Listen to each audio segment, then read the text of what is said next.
It's funny. For years, I never questioned it. Cigar in one hand, bourbon in the other. That was just the ritual. That was the culture. But one night, I tried something different, and it completely changed how I tasted the cigar. Not dramatically, not theatrically, just quietly. And that quiet difference stuck with me.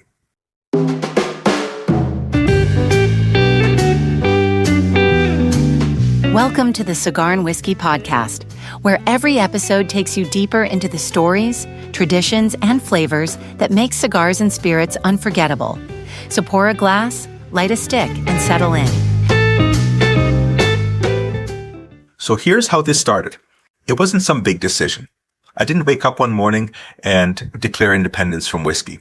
I wasn't staging a rebellion against oak barrels. I just didn't feel like pouring a drink one evening.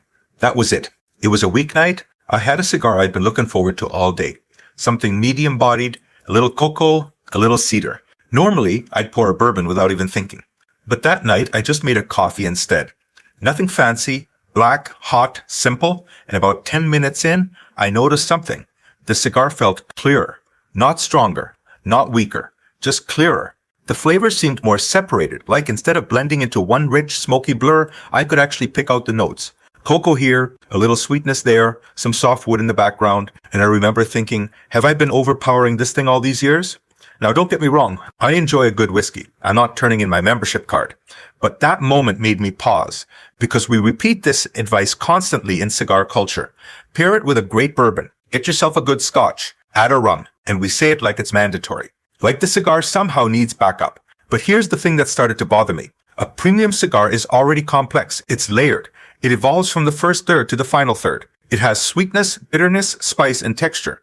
It's already doing a lot of work. So why are we always adding another orchestra on top of it? Sometimes it's beautiful. I won't deny that. But sometimes it's just noise. That night with the coffee, I felt like I turned down the background music and suddenly realized how good the main instrument actually was. And that's when the question really started forming in my head. What if alcohol isn't always enhancing the cigar? What if sometimes it's competing with it? Not in a dramatic way. Just subtly, quietly, enough to change what we're actually tasting.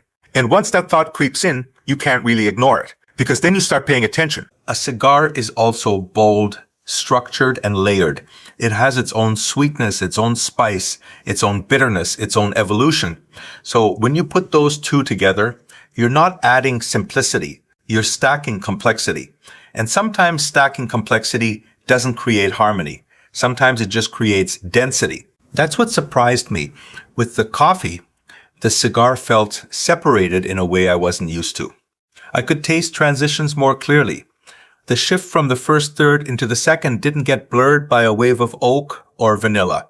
The natural sweetness of the wrapper didn't have to fight for attention. It was just there. And that made me think about something we don't really talk about. Alcohol changes your palate. It literally alters how your taste receptors behave. It can amplify certain sensations, dull others, and add its own architecture over whatever you're eating or drinking. So if your goal is just enjoyment, that's fine. Big flavors on big flavors can be a great time. But if your goal is precision, if you actually want to understand what that cigar is doing, then adding 40% alcohol might not be helping. It might be tinting the windshield instead of cleaning it. And then there's the double hit factor.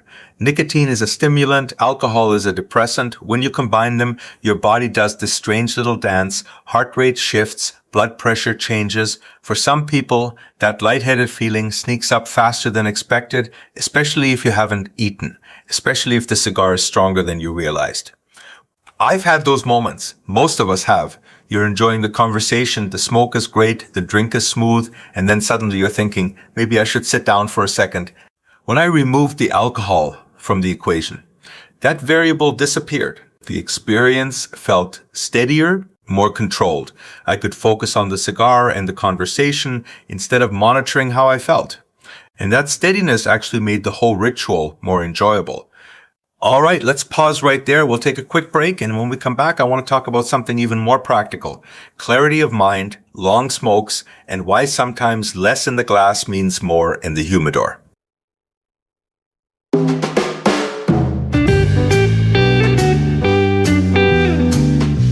You're listening to the Cigar and Whiskey Podcast, your companion for cigar culture, whiskey wisdom, and everything in between. Want more?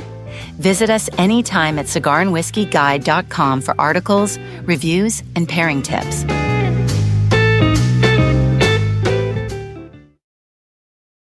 All right, welcome back. Now I want to move into something that surprised me even more than flavor clarity, and that's mental sharpness, because not every cigar is smoked alone on a quiet patio at the end of the day. Sometimes you're at a lounge having a real conversation.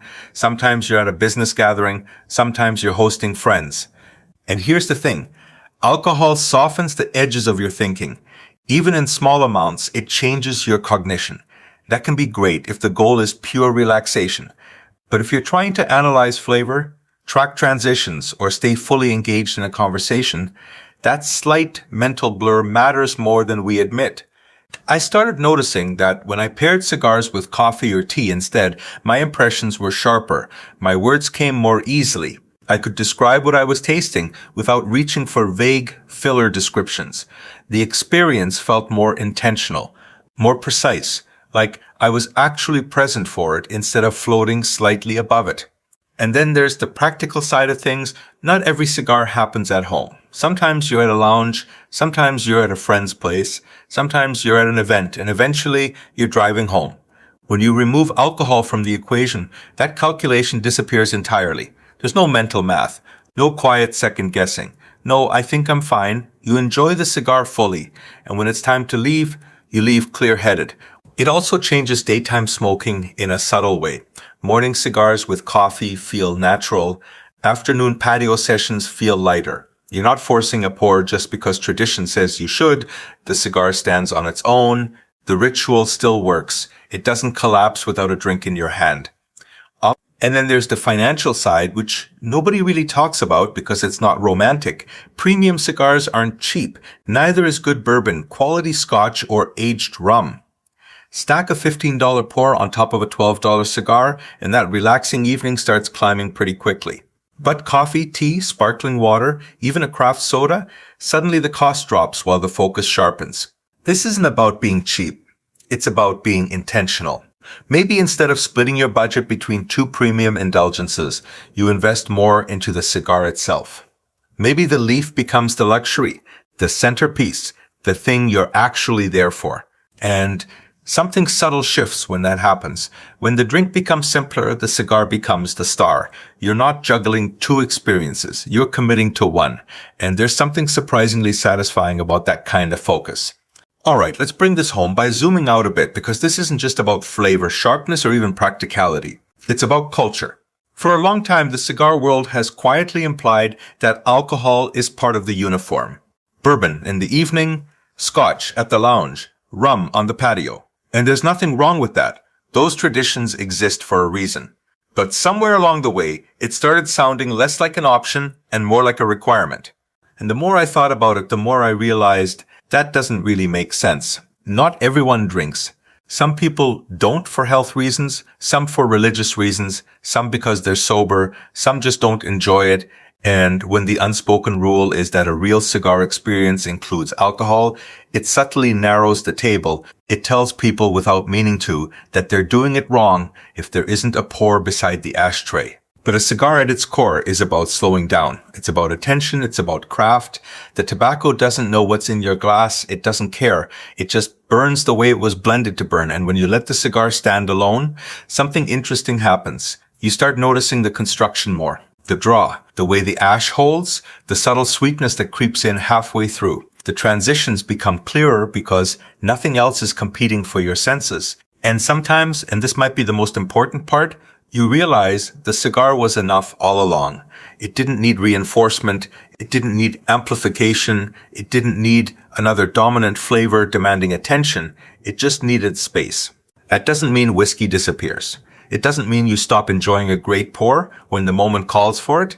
Some nights are built for big flavor on big flavor, but other nights are about precision, about quiet, about letting the leaf do what it was crafted to do without another orchestra playing at full volume. When you simplify the drink, you amplify the cigar. That's the shift. And once you experience that clarity even once, it's hard not to experiment with it again. Coffee in the morning, tea in the afternoon, sparkling water resets the palate. Even just cold water, clean and neutral. Suddenly, you're not pairing for spectacle, you're pairing for intention. And maybe that's the real takeaway. Cigars aren't about following tradition blindly.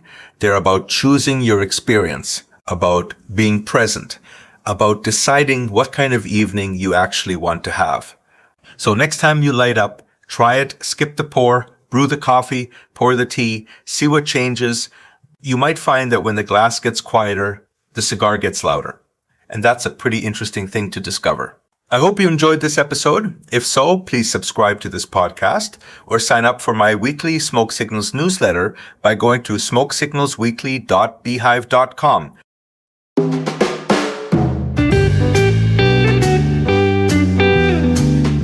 Thanks for listening to the Cigar and Whiskey podcast.